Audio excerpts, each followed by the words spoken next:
আমার স্ত্রী লক্ষ্মী বিশ্বাস 11-12-এ পলিটিক্যাল সায়েন্সের শিক্ষিকা ছিলেন, কিন্তু দুদিন আগে কোর্টের নির্দেশে এসএসসি যে টেন্টেডদের লিস্ট বার করেছে আর তাতে তার নাম আমরা দেখতে পাই।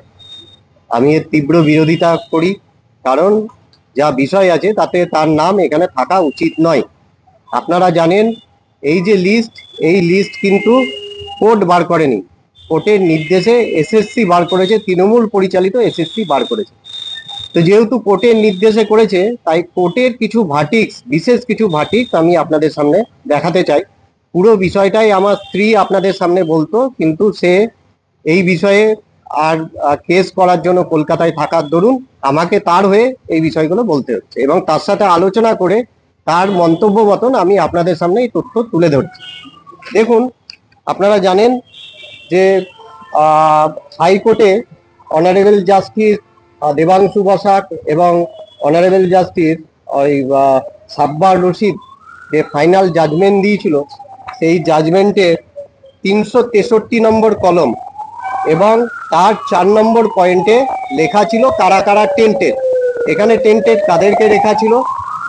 এখানে টেন্টেড লেখা ছিল the person who have been appointed outside of the panel, অর্থাৎ প্যানেলের বাইরে থেকে যারা অ্যাপয়েন্টমেন্ট পেয়েছিল, এবং expiry of panel, panel expire হয়ে যাওয়ার পর যারা আর অ্যাপয়েন্টমেন্ট পেয়েছিল, এবং যারা ব্ল্যাঙ্ক ওএমআর সাবমিট করেছিল, আর তাদেরকেই কিন্তু টেন্টেড বলা হয়েছিল।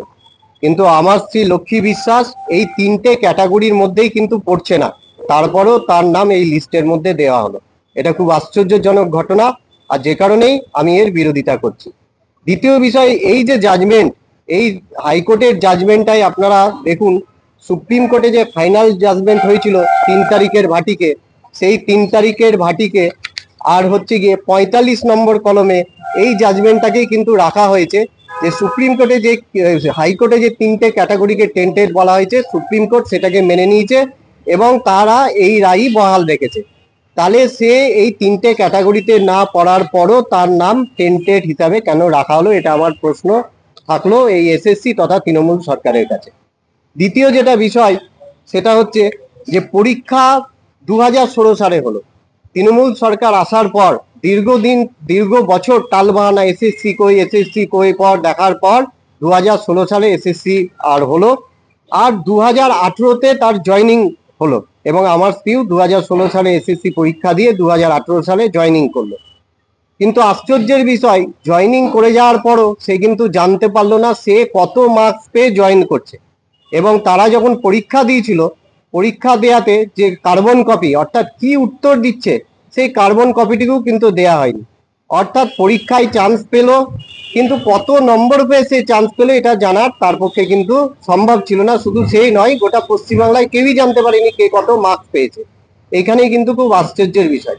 পরবর্তীকালে 2022 সালে যখন নিয়োগ দুর্নীতি সামনে আসে, আর তখন যেটা জানা যায় যে এসএসসি যে নম্বর দিয়েছে সেটা নিয়ে একটা ঘোটালা হয়েছে, তখনও কিন্তু আমরা জানতে পারি না যে আমরা কত মার্কস পেয়েছি। পরবর্তীকালে যেটা বিষয় হয়, এই দেবাংশু বসাকের বেঞ্চি একটা অর্ডার দেয়, যদি কেউ মনে করছে যে সে কত পেয়েছে, সিবিআই যে হার্ড ডিস্ক উদ্ধার করেছে সেই হার্ড ডিস্ক সে গিয়ে দেখতে পারে। আমরা এই অর্ডার গ্রহণ করি এবং আপনাদের সামনে আমরা ডেটা দিই। দেখুন, এই অর্ডারে আমাদেরকে কোর্টের পারমিশন নিয়ে কোর্ট আমাদেরকে পারমিশন দেয় যে সিবিআই যে হার্ড ডিস্ক উদ্ধার করেছিল সেই হার্ড ডিস্ক দেখার জন্য, এবং সেই কোর্টের অর্ডার নিয়ে আমার স্ত্রী সেই হার্ড ডিস্ক দেখে, হার্ড ডিস্কের যে ওএমআর সিট আছে সেটা দেখে, এবং দেখার পর এবং সিবিআই যে তথ্য লোয়ার কোর্টে জমা দিয়েছিল সেই তথ্য অনুযায়ী জানতে পারা যায় সে টোটাল 83.67 নম্বর পেয়েছে, টোটাল লিখিত, ভাইবা এবং তার যে একাডেমিক স্কোর সেই হিসেবে 83.67 নম্বর পেয়েছে।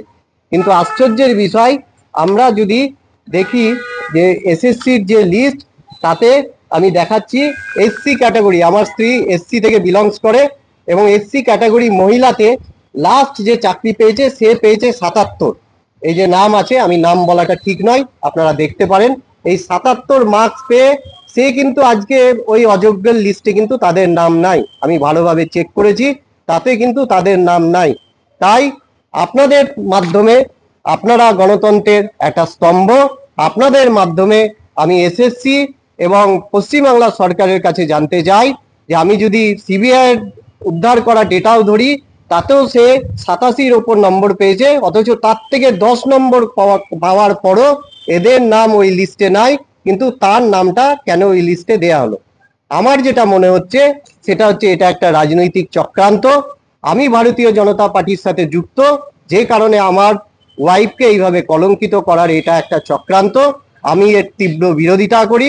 তৃণমূল সরকার যেভাবে এই শিক্ষিত আর যুবকদের, শিক্ষিত মানুষদের সাথে যে দ্বিচারিতা করলো এই এসএসসি কে নিয়ে, তাতে বহু পরিবার আজকে পথে, এবং এখনো অব্দি 11-12 ওএমআর সিট কিন্তু প্রকাশ হলো না। আমি অবিলম্বে দাবি করছি, এসএসসির যদি সৎ সাহস থেকে থাকে, আমার স্ত্রী ওএমআর সিট প্রকাশ করুক, এবং আমার স্ত্রী প্রকৃত কত মার্কস পেয়েছে সেটা দেখা হোক, এবং সেই মার্কস হিসাবে দেখা হোক যাদের নাম এই লিস্টে আসেনি তাদের থেকে সে বেশি পেয়েছে কিনা।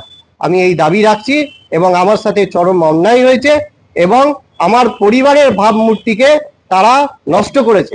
এর জন্য আমি অবিলম্বে কোর্টে যাচ্ছি। আমি আইনের ওপর আস্থা রাখি, এবং আমি আশা করি এর সুবিচার আমরা পাবো।